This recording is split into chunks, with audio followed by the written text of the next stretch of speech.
అందరికీ నమస్తే. Welcome to Sakshi education. This is Ram. So తెలంగాణలో ఎండోమెంట్ డిపార్ట్మెంట్ సంబంధించినటువంటి ఈవో గ్రేడ్ 1, గ్రేడ్ 2, గ్రేడ్ 3కి సంబంధించినటువంటి వేకెన్సీస్ సంబంధించినటువంటి ఒక హాట్ టాపిక్ అనేది నడుస్తూ ఉంది. సో వీటికి సంబంధించినటువంటి నోటిఫికేషన్ ఎప్పుడు రానుంది, వీటికి సంబంధించినటువంటి వేకెన్సీస్ ఎన్ని ఉండేటువంటి అవకాశం ఉంది, మరీ ముఖ్యంగా వీటి యొక్క సెలక్షన్ ప్రాసెస్, ఎగ్జామ్ ప్యాటర్న్ కావచ్చు, సిలబస్ కావచ్చు, ఏ సబ్జెక్ట్ పైన మనం ఎక్కువ ఫోకస్ చేస్తే ఎక్కువ మార్కులు రావడానికి అవకాశం ఉంటుంది అనే విషయాల గురించి మనతో మాట్లాడడానికి సీనియర్ ఫ్యాకల్టీ మరియు సబ్జెక్ట్ ఎక్స్పర్ట్ అయినటువంటి శ్రీరామ్ గంగాధర్ గారు ఉన్నారు. వారి మాటల్లో మరిన్ని విషయాలు తెలుసుకునేటువంటి ప్రయత్నం చేద్దాము. నమస్తే సార్. నమస్తే సార్. సార్, అసలు ఈఓ అసలు ఈ ఈఓ పోస్టులు ఏంటిది, అసలు వీటి యొక్క అంటే వీరి యొక్క విధులు ఏ విధంగా ఉంటాయి సార్ అసలు? సో ఈఓ పోస్ట్ అనేది ఎండోమెంట్ అంటే దేవాదాయ శాఖల్లో కార్యనిర్వహణాధికారి అంటారు, ఎగ్జిక్యూటివ్ ఆఫీసర్, ఎండోమెంట్ ఆఫీసర్ అని కూడా అంటుంటారు. సో ఈయన ఏం చేస్తాడంటే టెంపుల్ యొక్క పాలన వ్యవహారాలను అన్ని తీసుకుంటాడు. అంటే స్టేట్ గవర్నమెంట్ అండర్లోనే ఉంటారు, స్టేట్ ప్రభుత్వం చేత నియమించబడతారు. ఇందులో మనకు గ్రేడ్ 1, గ్రేడ్ 2, గ్రేడ్ 3 అని 3 రకాలుగా కేటగిరీస్ ఉంటారు. సార్, ఇప్పటి వరకు మనకు తెలంగాణలో ఇలాంటి నోటిఫికేషన్ రాలేదు, ఈ యొక్క ఆఫీసర్ల యొక్క నియామకం కూడా జరగలేదు. సో ఇది మొట్టమొదటి మనకు నోటిఫికేషన్ చెప్పొచ్చండి. సో ఇక్కడ అంతకుముందు మనకు ఏపీలో జరిగిందండి, ఏపీలో 23లో జరిగింది, మనకు రీసెంట్గా 25లో కూడా ఎండోమెంట్ పోస్టుల గురించి జరిగింది. కానీ కేవలం అక్కడ గ్రేడ్ 3 మాత్రమే జరిగింది. సో మన దగ్గర తెలంగాణలో టోటల్గా 190 పోస్టులు అంటే గ్రేడ్ 1, గ్రేడ్ 2 మరి గ్రేడ్ 3 అనేది రావడం జరుగుతుంది. సో ఈ గ్రేడ్ 1, గ్రేడ్ 2, గ్రేడ్ 3లో ముఖ్యంగా మనకు గ్రేడ్ 3 పోస్టులు ఎక్కువగా ఉన్నాయి. మనకు అంతకుముందు గ్రేడ్ 1 2015లో అంటే గ్రూప్ 2లోనే భాగంగా వీటి నియామకం చేశారు. ఇప్పుడు మనకు పర్టికులర్గా స్పెషల్ నోటిఫికేషన్ ఇన్ని పోస్టులు అంటే దాదాపు 190 ఇవ్వడం అనేది ఇదే మొదటిసారి. సో ఇది విద్యార్థులకు, అభ్యర్థులకు అంటే ప్రిపేర్ అయ్యే వాళ్ళకు చాలా సువర్ణ అవకాశంగా మనం చెప్పొచ్చండి. సార్, మనకు గ్రేడ్ 1, గ్రేడ్ 2, గ్రేడ్ 3 వీటికి ఎడ్యుకేషన్ క్వాలిఫికేషన్స్ ఏవైతే ఉంటాయో డిఫరెంట్ ఉండేటువంటి ఏమైనా అవకాశం ఉందా? సో డిఫరెన్స్ ఏమీ ఉండదండి. ఎందుకంటే ఈవెన్ మాకు గ్రూప్ 1, గ్రూప్ 2, యూపీఎస్సీ లాంటి పరీక్షలకి డిగ్రీ అర్హత ఉన్నప్పుడు ఎండోమెంట్ పోస్టులకు గ్రేడ్ 1 అయినా, గ్రేడ్ 2 అయినా, గ్రేడ్ 3 అయినా కేవలం మనకు డిగ్రీ క్వాలిఫికేషనే ఉంటుందండి. గతంలో గ్రూప్ 2 ఆధ్వర్యంలో మనకంటే గ్రూప్ 2 నోటిఫికేషన్తో పాటు గ్రేడ్ 1 సంబంధించినటువంటి భర్తీ జరిగేవి. సో ఈసారి మనకు స్పెషల్గా ఆ నోటిఫికేషన్ ఇవ్వడానికి అవకాశం కనిపిస్తూ ఉంది. సో గత కొద్ది రోజులుగా మనకు సోషల్ మీడియాలో బాగా చర్చ జరుగుతూ ఉంది. సో ఈ 3 గ్రేడ్ 1, గ్రేడ్ 2, గ్రేడ్ 3 కలిపి మూడింటికి కలిపి ఒకే నోటిఫికేషన్ ఇచ్చేటువంటి అవకాశం ఉందా, లేకుంటే ఇండివిజువల్గా ఏమైనా రిలీజ్ చేయడానికి అవకాశం ఉంటుందా? సాధ్యమంత వరకు మూడింటికి ఒకే ఎగ్జామ్ ఉండే అవకాశాలు ఉన్నాయి. ఎందుకంటే 190 పోస్టులు. సో అందులో గ్రేడ్ 3 ఎక్కువగా ఉన్నాయి, దాదాపు 80 అబవ్ ఉన్నాయి. సో వీటి నాకు తెలిసి ఏంటంటే మూడింటికి కలిపి ఒకే ఎగ్జామ్ ఇచ్చే అవకాశాలు ఉంటాయి. దీంట్లో ర్యాంకును బట్టి, మెరిట్ని బట్టి గ్రేడ్ 1 ఇవ్వాలా, గ్రేడ్ 2 ఇవ్వాలా, గ్రేడ్ 3 ఇవ్వాలా అనేది ప్రభుత్వం నిర్ణయిస్తుంది. ఒక్కవేళ ప్రభుత్వం అనుకుంటే గ్రేడ్ 3కి, గ్రేడ్ 2కు, గ్రేడ్ 1కు సెపరేట్గా ఎగ్జామ్స్ కండక్ట్ చేయాలనుకుంటే సిలబస్లో పెద్దగా మార్పులు ఏమి ఉండవండి. సిలబస్లో అయితే ఏ మార్పులు ఉండవు. అందుకే స్టూడెంట్లు సిలబస్ అనేది ఏపీ గవర్నమెంట్ ఇచ్చినటువంటి సిలబస్ను చదవచ్చు. ఎందుకంటే ఏ రాష్ట్రంలోనైనా ఎండోమెంట్కు కామన్ సిలబస్ ఉంటుంది. అదేంటిది? Hindu philosophy, temple system. అది ఇండియాలో ఏ రాష్ట్రంలోనూ అదే ఉంటుంది. ఇక్కడ పిల్లలు ఏం చేయాలంటే స్టూడెంట్స్ ఎగ్జామ్ ఏ విధంగా ఉంటుందనే దానికంటే ఎగ్జామ్ సిలబస్ ఏంటిది మొదటగా గ్రహించి ప్రిపరేషన్ స్టార్ట్ చేస్తే ఈజీగా ఉంటుంది. సార్, మనకు తెలంగాణ ఏర్పడిన తర్వాత అంటే రాష్ట్రం కొత్తగా ఏర్పడిన తర్వాత ఎండోమెంట్ డిపార్ట్మెంట్ నుంచి వస్తున్నటువంటి మొదటి నోటిఫికేషన్ కావచ్చు ఇది మేబీ. సో మనకు వేకెన్సీస్ ఏమైనా మరింత పెరిగేటువంటి ఏమైనా అవకాశం ఉంది? ఎస్, పెరిగే అవకాశాలు కూడా ఉంటాయి. ఇప్పుడు 180 కదా, నాకు తెలిసి 220 వరకు కూడా పోయే అవకాశం ఉంటాయి. 215 నుంచి 220 వరకు కూడా పోయే అవకాశం ఉంటాయి. ఒకవేళ నోటిఫికేషన్ కొద్దిగా లేట్ అయితే పోస్ట్ తప్పకుండా పెరుగుతాయి, తప్పకుండా పెరిగే అవకాశం. సో ఇక్కడ మెయిన్ క్వశ్చన్ ఏంటంటే సార్, చాలామంది స్టూడెంట్స్కి వచ్చేటువంటి కామన్ డౌట్, సెలక్షన్ ప్రాసెస్ ఏ విధంగా ఉంటుంది? మెయిన్గా ఈ మనకు ఉన్నటువంటి టీజీపీఎస్ఏ దీన్ని సెలెక్షన్ చేస్తుందండి.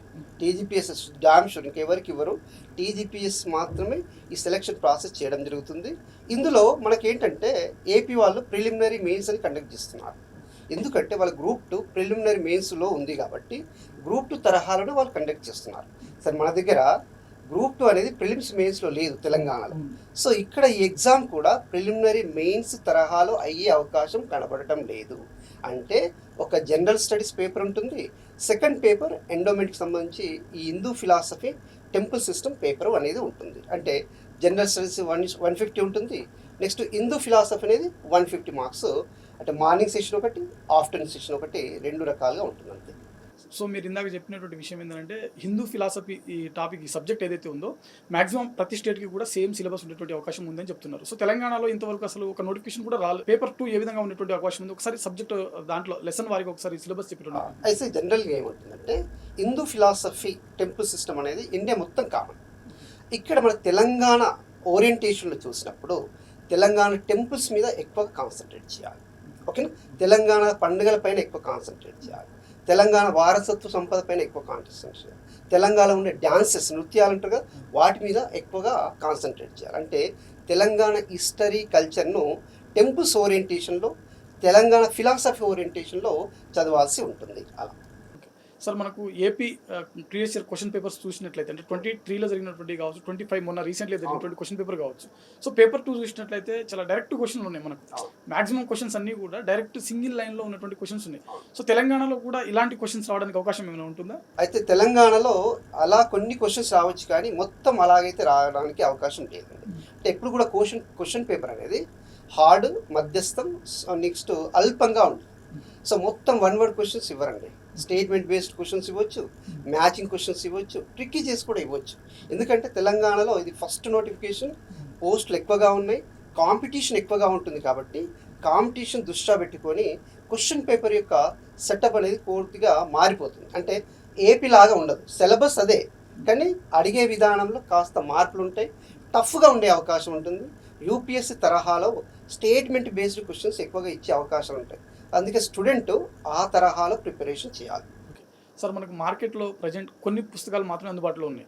సో ఎక్కువ స్టాండర్డ్ బుక్ అంటే ఫిలాసఫీ కోసం, అంటే హిందూ ఫిలాసఫీ కోసము స్టాండర్డ్ బుక్స్ ఏంటి అని అంటే ఒకసారి లిస్ట్ ఏమైనా? మనకు జనరల్గా ఏంటంటే మామూలుగా తెలుగు అకాడమీ ఫస్ట్ ఏదైనా ప్రాధాన్యత ఇవ్వాలి అంటే తెలుగు అకాడమీకి ప్రాధాన్యత ఇవ్వాలి. సో తెలుగు అకాడమీకి సంబంధించి Hindu philosophy, Hindu culture, Indian culture, art and culture బుక్లు తప్పకుండా ఫస్ట్ చదవాలి. దానితో పాటు తెలంగాణకి సంబంధించి ఆర్ట్ అండ్ కల్చర్ బుక్స్ని కూడా ప్రధానంగా చదవాల్సి ఉంటుంది. ఇది రెండో పాయింట్.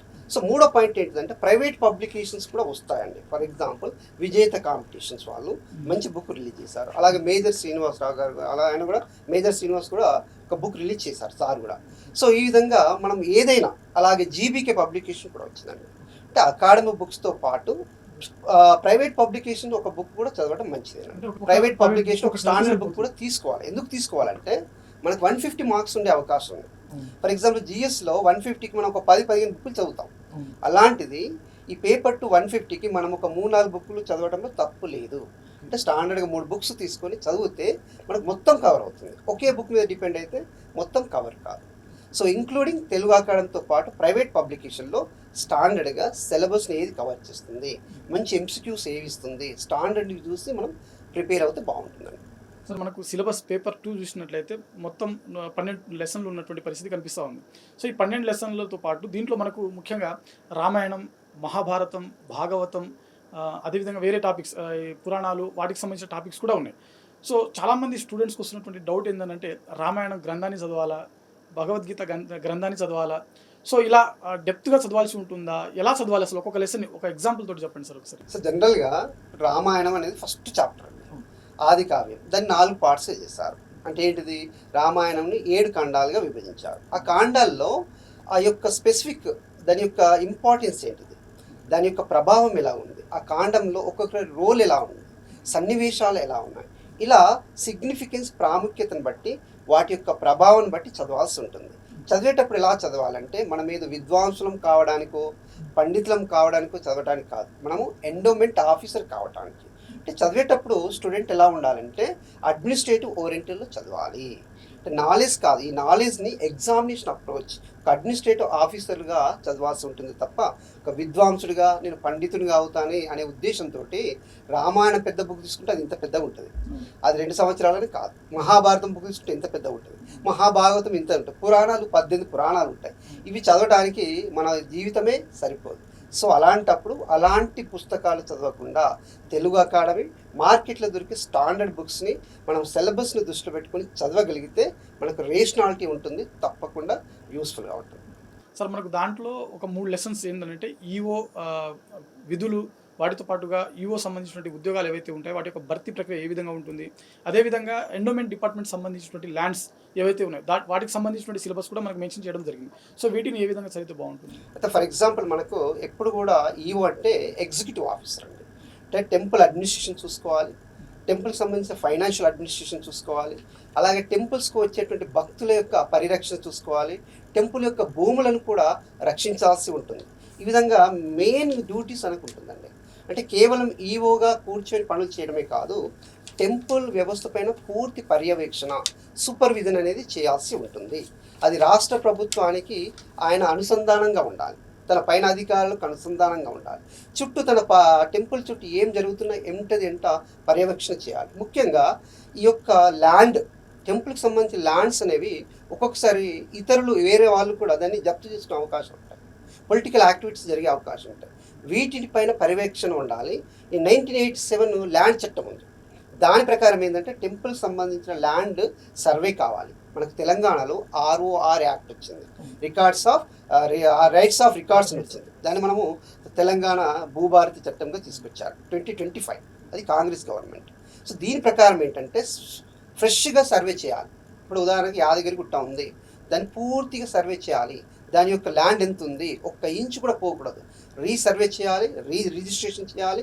ఎక్కడైనా భూమి వేరే పేరు మీద ఉంటే దాన్ని తిరిగి అదే టెంపుల్ భూమి పేరు మీద రావాలి. ఇలా రిజిస్ట్రేషన్ చేయాల్సి ఉంటుంది. స్ట్రిక్ట్గా రూల్స్ రెగ్యులేషన్స్ పాటించాల్సి ఉంటుంది ఈఓ గారు. సార్ మనకు ఈ నోటిఫికేషన్ అంటే ఈఓ సంబంధించిన నోటిఫికేషన్స్ ఏదైతే ఉందో అసలు ఎప్పుడు రావడానికి అవకాశం ఉంది, అసలు ఎప్పుడు ఎక్స్పెక్ట్ చేయడానికి అవకాశం? జనరల్గా మనకి ఏంటంటే ఎప్పుడు కూడా నోటిఫికేషన్ మనకు June 2 అనేది ఒక సెంటిమెంట్ ఒక తెలంగాణలో.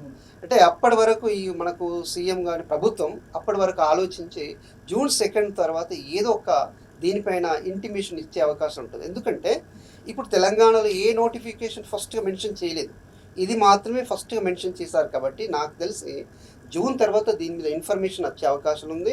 ఒకవేళ నోటిఫికేషన్ వచ్చిన తర్వాత వాళ్ళు కేవలం 3-4 months ఇస్తారు. అందుకే స్టూడెంట్స్ ఏం చేయాలి, అభ్యర్థులు ఈ రోజు నుంచి చదవాలి. నోటిఫికేషన్ వచ్చిందంటే చదవాలి. అది 1 నెల లేట్ అయినా 2 నెలలు లేట్ అయినా తప్పకుండా నోటిఫికేషన్ వస్తుంది. కానీ ప్రిపరేషన్ మాత్రం ఎంత అడ్వాన్స్గా చేస్తే అంత బాగుంటుంది. ప్రభుత్వ నోటిఫికేషన్ కోసం వెయిట్ చేయకుండా వీళ్ళు ప్రిపరేషన్లో నిమగ్నమైపోతే వీరికి జాబ్ వచ్చే అవకాశాలు ఉంటాయి. సార్ ఇక్కడ కామన్ డౌట్స్ చాలామంది స్టూడెంట్స్కి వచ్చేటువంటి విషయం ఏంటంటే, ఇప్పుడు ఫర్ ఎగ్జాంపుల్ Group 2కి ప్రిపేర్ అయ్యారనుకోండి, ఆ సిలబస్ అనేది Group 3లో కానీ Group 4లో కానీ యూజ్ అవుతుంది. Group 1కి ప్రిపేర్ అయినా Group 2కి యూజ్ అవుతుంది. అయితే మనకు ఇక్కడ హిందూ ఫిలాసఫీ అనే సబ్జెక్ట్ ఏదైతే ఉందో, ఈ సిలబస్ ఏదైతే ఉందో, ఈఓ తప్పితే వేరే ఎగ్జామ్కి ఏమైనా మనకు యూజ్ అవుతుందా? చాలామంది స్టూడెంట్స్ అందువల్ల కొంతవరకు ఈ సబ్జెక్ట్ని దూరం పెట్టేటువంటి అవకాశం కనిపిస్తూ ఉంది. ఇక్కడ ఏమవుతుంది, 12 చాప్టర్స్లో దాదాపు ఒక 7 చాప్టర్స్ మనకు యూస్ఫుల్గా ఉండవు. ఒక 5 చాప్టర్స్ మనకు Indian history culture, Telangana history కల్చర్లో చాలా చాలా యూస్ఫుల్గా ఉంటాయి, కంపల్సరీ ఉంటాయి. అంటే మనకు ఒక 60% యూస్ఫుల్గా ఉండదు, కానీ 40% సిలబస్ మనకు Group 1, Group 2, Group 3లో యూస్ఫుల్గానే ఉంటుంది. కాబట్టి Group 1, Group 2లో రావడానికి టైం పడుతుంది. కాబట్టి ఈ సమయాన్ని మీరు హిందూ ఫిలాసఫీ చదివితే ఈ పోస్టులు ఎక్కువ ఉన్నాయి మనకు. Group 1తో Group 2తో నెక్స్ట్ పోస్టులు ఇన్ని రాకపోవచ్చు. సో ఆల్రెడీ మనకు ఫిలప్ అయిపోయినాయి. సో దాని ప్లేస్లో ఇది వచ్చింది కాబట్టి ఎక్కువ పోస్టులు ఉన్నాయి. మళ్ళీ ఇంకోటి ఏంటంటే ఇప్పటివరకు భర్తీ చేయలేదు. తర్వాత చాలా పీస్ఫుల్ జాబ్, ఎలాంటి ప్రెజర్ లేనటువంటి జాబ్, టెంపుల్లో మనం పనిచేస్తాం కాబట్టి ఇది ఒక మంచి అవకాశం. దీనిపైన పాజిటివ్ యాటిట్యూడ్ తోటి, అంటే ఇది చదివితే టైం వేస్ట్ అవుతుందేమో, అంత ఫిలాసఫీ చదవాలన్నా, వేరే ఎగ్జామ్కి యూస్ఫుల్ కాదు కదా, ఇలాంటి నెగటివ్ థాట్స్ పక్కన పెట్టి ఆ పాజిటివిటీతో ఎంత సిలబస్ మనకు వేరే ఎగ్జామ్స్లో యూస్ఫుల్ అవుతుంది. ఫర్ ఎగ్జాంపుల్ GS పేపర్ 1 అన్నిటికీ యూజ్ అవుతుంది. పేపర్ 2లో మాత్రమే ఒక 60% యూజ్ కాదు, కానీ 40% యూస్ఫుల్గా ఉంటుంది. ఒకవేళ మంచిగా చదివి తొందరగా ఇదే నోటిఫికేషన్ ఇచ్చి డేట్స్ ఇచ్చాడనుకోండి, ఉద్యోగం అయితే వచ్చే అవకాశం ఉంది కదా. కాబట్టి స్టూడెంట్ పాజిటివ్గా ఉండి ప్రిపరేషన్ చేస్తే బాగుంటుంది. సార్ మనం పేపర్ 2 విషయానికి వచ్చేసరికి, సో రామాయణం గురించి కొన్ని ప్రశ్నలు అడిగేటువంటి ప్రయత్నం చేస్తాను. అందులో రావణుని వంశం గురించి ఒకసారి చెప్పండి సార్. రావణుడు వంశం ఇక మనకి ఏమంటుంటే, రావణుడు అనగానే అసురుడు, రాక్షసుడు అనుకుంటాం. నిజంగా రావణుడు బ్రహ్మ వంశం. బ్రహ్మ అంటే దేవుడు కదా, బ్రహ్మ వంశం అంటారు. అంటే పులస్త్య బ్రహ్మ అంటారు. అంటే రాముడి యొక్క మానసపుత్రుడు అయినటువంటి పులస్త్య బ్రహ్మ అనేవాడు మహర్షి అనమాట. ఆయన రావణుడి యొక్క గ్రాండ్ ఫాదర్. అయ్యా ఆ పులస్త్య బ్రహ్మ యొక్క కుమారుడు విశ్రవ, ఆ విశ్రవ కుమారుడే రావణుడు అనమాట. రావణుడి యొక్క గ్రాండ్ ఫాదర్ పులస్తే బ్రహ్మ, రావణుడి యొక్క ఫాదర్ విశ్రవ, వీళ్ళంతా కూడా బ్రహ్మ క్లాన్ అన్నమాట. ఓకే, అయితే ఇక్కడ రావణుడి యొక్క తల్లిదండ్రులు ఎవరంటే విశ్రవ బ్రహ్మ క్లాను, తల్లి కైకేసి రాక్షస క్లాను. ఇద్దరికి పుట్టిన వాడే రావణుడు. ఈయన పూర్తిగా రాక్షస క్లాన్ లాగా మారిపోతాడు. కానీ నిజానికి వీరి యొక్క ఆరిజిన్ ఏదైతే ఉందో బీజం బ్రహ్మ క్లాన్ అని చెప్పాలి. రామాయణంలో మరో ముఖ్యమైన వ్యక్తి అగస్త్య ముని.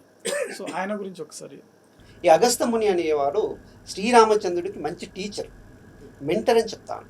అంటే మనకు ఆయన శ్రీరామచంద్రుడు అన్ని విద్యల్లో ఆరితేరడానికి కారణం అగస్త్య ముని. ఈ అగస్త్య ముని జనరల్గా నార్త్లో ఉంటాడు. వీళ్ళంతా రాముడు, జనకుడు, దశరథ అంతా నార్త్ నుంచి సౌత్కి వస్తారండి. ఎందుకంటే లంక వైపు వస్తున్నారు, సౌత్ వస్తున్నారు. ఈ సౌత్ వైపు వచ్చే మార్గంలో ఈ అగస్త్య ముని వింధ్యా పర్వతాల్లో ఉంటాడు. ఆ వింధ్యా పర్వతం అనేది చాలా ఎత్తు పెరిగిపోతుంది. ఎంత ఎత్తు అంటే సూర్య చంద్రులను అధిగమించేంత వరకు ఎత్తు పెరిగిపోతుంది. అలాంటి పర్వతాన్ని హెచ్చరిస్తాడు. ఏ వింధ్య పర్వతమా, మీ యొక్క హైట్ ఎత్తు తగ్గించుకోవాలి. ఎందుకంటే దేవతలందరూ ఈయనను ప్రేస్ చేస్తారు. ఈ వింధ్యా పర్వతము అంచెలంచెలుగా పెరిగిపోతుంది, దీని ద్వారా సూర్య చంద్రులకు ఇబ్బంది అవుతుంది, దేవతలకు కూడా ఇబ్బంది అవుతుందని దేవతలు ఈయనను మొరబెట్టుకుంటారు. అప్పుడు ఈ అగస్త్యముని ఈ వింధ్య పర్వతానికి హెచ్చరిస్తాడు, వార్నింగ్ ఇస్తాడనమాట.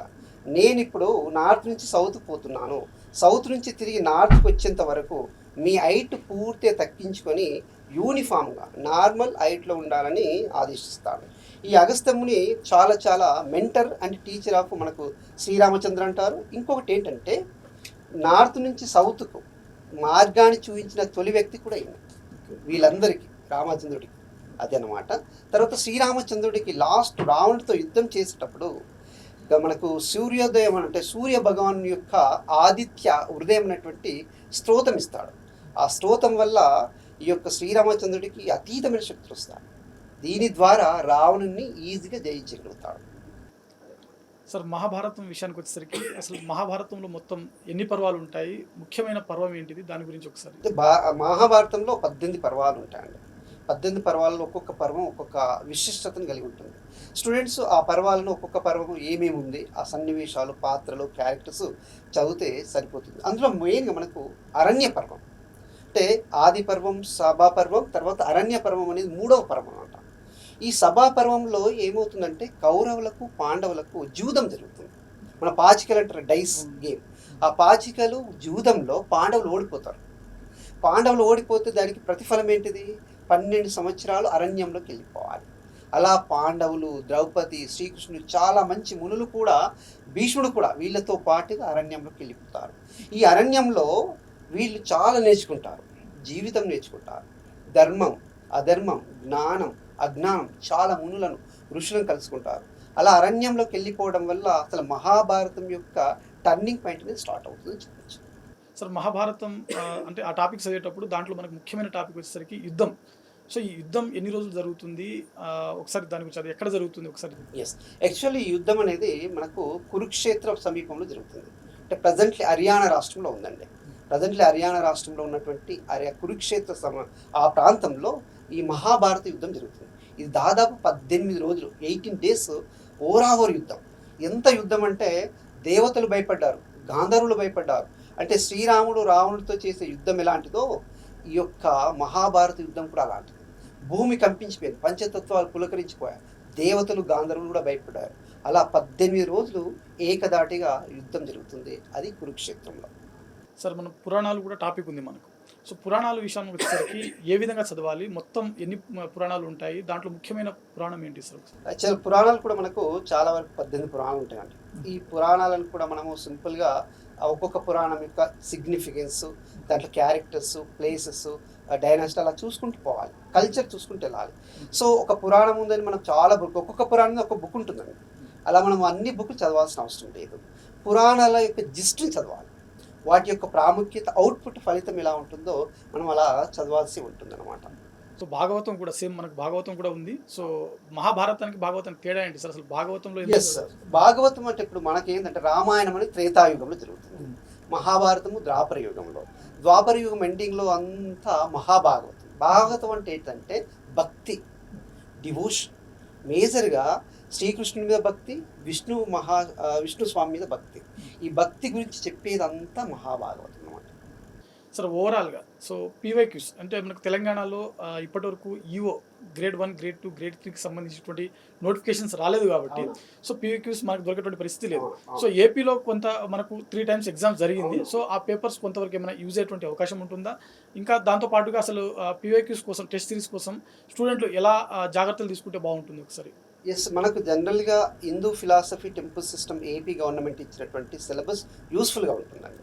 మ్యాక్సిమం 90% అయితే యూస్ఫుల్ ఉంటుంది. ఒక 10% తెలంగాణ కొంత యాడ్ చేయొచ్చు, ఎందుకంటే తప్పకుండా యాడ్ చేస్తారు. ఎందుకంటే లైక్ ఏపీ ఎండోమెంట్ యాక్ట్స్ అని ఇస్తే ఇక్కడ తెలంగాణ ఇవ్వచ్చు, ఏపీ టెంపుల్స్ అని ఇస్తే ఇక్కడ తెలంగాణ టెంపుల్స్ ఇస్తారు, ఏపీ డ్యాన్సెస్ అని ఇస్తే ఇక్కడ తెలంగాణ డ్యాన్స్ ఇస్తారు. ఇక్కడ తప్పకుండా ఒక 10% మారుతుంది, 90% మ్యాక్సిమం అదే ఉంటుంది. పిల్లలు ఆ సిలబస్ని కూడా ఒక బెంచ్ మార్క్ చేసుకొని ప్రామాణికంగా చేసుకొని చదివితే మంచిది, ఎందుకంటే సమయం తర్వాత సరిపోదు కాబట్టి. సార్ ఓవరాల్గా స్టూడెంట్స్ ఎవరైతే ఆస్పిరెంట్స్ ఎవరైతే ఉన్నారో తెలంగాణలో మనకు కాంగ్రెస్ ప్రభుత్వం ఏర్పడి దాదాపు 2.5 సంవత్సరాలు గడుస్తూ ఉంది. సో ఈ ప్రస్తుతం ఉన్నటువంటి అంటే మిగిలిన ఉన్నటువంటి సమయం ఈ 2.5 years ఏదైతే ఉందో ఈ టైంలో మనకు అన్ని డిపార్ట్మెంట్లలో ఉన్నటువంటి ఖాళీలకు సంబంధించినటువంటి భర్తీ కోసం కొంతవరకు టచ్ చేసేటువంటి అవకాశం కనిపిస్తూ ఉంది. సో ఈ టైంలో స్టూడెంట్స్ అనేటువంటి వారు ఏ విధంగా వారి యొక్క సమయాన్ని వినియోగించుకోవాలి, ముఖ్యంగా ఒక సీనియర్ ఫ్యాకల్టీగా మీరు ఇచ్చేటువంటి సలహాలు కానీ సూచనలు కానీ? అంటే జనరల్గా మనకు ఈ యొక్క తెలంగాణ పబ్లిక్ సర్వీస్ కమిషన్ కానీ స్టేట్ ఏపీపీఎస్సీ కానీ మనకి ఇయర్ నోటిఫికేషన్లు సాధారణంగా రావు. ఒక్కొక్కసారి 3 years రావచ్చు, 4 years కూడా పట్టవచ్చు. వాళ్ళు వేకెన్సీ చూసుకొని మెల్లగా ఎలక్షన్ మూమెంట్లో కూడా రావచ్చు. సో ఇక్కడ ఏంటిదంటే ప్రభుత్వం మీద మనం నెగేటివ్ ఆలోచించకుండా ప్రభుత్వం ఇస్తున్నటువంటి నోటిఫికేషన్లు మనం యూజ్ చేసుకోవాలి. ఫస్ట్ పాయింట్, వాళ్ళు ఒకటి మనకు ఇంటిమేషన్ ఇచ్చారు, ఎండోమెంట్ పోస్టులు ఉంటాయని ఇచ్చారు కాబట్టి అది 1 నెల 2 నెలలు 3 నెలలు అటు ఇటు అయినా వస్తుంది. జూన్ తర్వాత జూలై ఆగస్టులో క్లారిఫికేషన్ వస్తుంది. ఒకవేళ క్లారిటీ వచ్చిన తర్వాత 2 months అప్లికేషన్ ఇచ్చి 2 months తర్వాత ఎగ్జామ్ పెడతారు.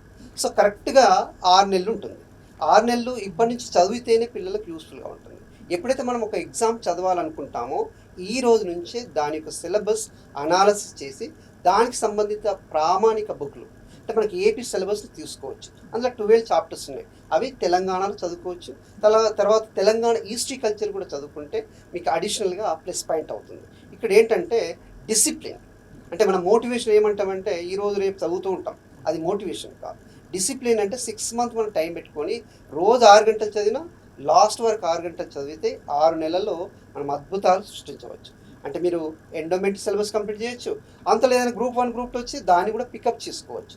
జేఎల్ పోస్ట్ కూడా వచ్చే అవకాశాలు ఉన్నాయి. అంటే ఏ పోస్ట్కైనా ఈ సిలబస్ అనేది యూస్ఫుల్గా ఉంటుంది, వేస్ట్ కాదు. అలాగే పాజిటివ్గా చదివితే ఈజీగా ఉంటుంది. సమయం అనేది వీళ్ళ యొక్క ఇన్వెస్ట్మెంట్ అండి. చాలామంది పిల్లలు ఏం చేస్తారు, నోటిఫికేషన్ వచ్చినాకనే చదువుదాం అప్పుడు మనకు క్లారిటీ ఉంటుందంటారు. కానీ నిజంగా డేట్ ఇచ్చేక ముందే మన పైన మనకు క్లారిటీ ఉంటేనే ఎగ్జామ్ అచీవ్ చేస్తామో లేదనే కాన్ఫిడెన్స్ పెరుగుతుంది. అది స్టూడెంట్కు తప్పకుండా ఉండాలి. So thank you sir, thank you so much మీ అమూల్యమైన సమయాన్ని కేటాయించి స్టూడియోకి వచ్చినందుకు. సో చూశారు కదా, మనకు తెలంగాణలో ఎండోమెంట్ డిపార్ట్మెంట్ నుంచి ఈఓ గ్రేడ్ 1, గ్రేడ్ 2, గ్రేడ్ 3కి సంబంధించినటువంటి వేకెన్సీస్, వాటికి సంబంధించినటువంటి అంటే నోటిఫికేషన్ ఎప్పుడు రావడానికి అవకాశం ఉంది, అదేవిధంగా వాటి యొక్క సిలబస్ ఏ విధంగా ఉంటుంది, మరీ ముఖ్యంగా ఎక్కువ మార్కులు మనం ఏ టాపిక్ల నుంచి ఎక్స్పెక్ట్ చేయడానికి అవకాశం ఉంటుందనే విషయాల గురించి శ్రీరామ్ గంగాధర్ గారు వారి మాటలో చెప్పడం జరిగింది. సో స్టూడెంట్స్ ఎవరైతే ఉన్నారో ఈ అప్కమింగ్ 2.5 years ఏదైతే ఉందో దీంట్లో ఖచ్చితంగా మనకు ఈ 2.5 yearsలో నోటిఫికేషన్ రావడానికి అవకాశం ఉంది కాబట్టి ఖచ్చితంగా ఇప్పటి నుంచే చదివితే ఖచ్చితంగా సక్సెస్ అవ్వడానికి అవకాశం ఉంటుంది అని చెప్పి వారు చెప్తున్నటువంటి విషయం. సో ఇది ఇవాల్టి వీడియో. మరిన్ని ఇంటర్వ్యూస్ కోసం అండ్ మరిన్ని వీడియోస్ కోసం చూస్తూనే ఉండండి Sakshi education. Thanks for watching. Thank you all.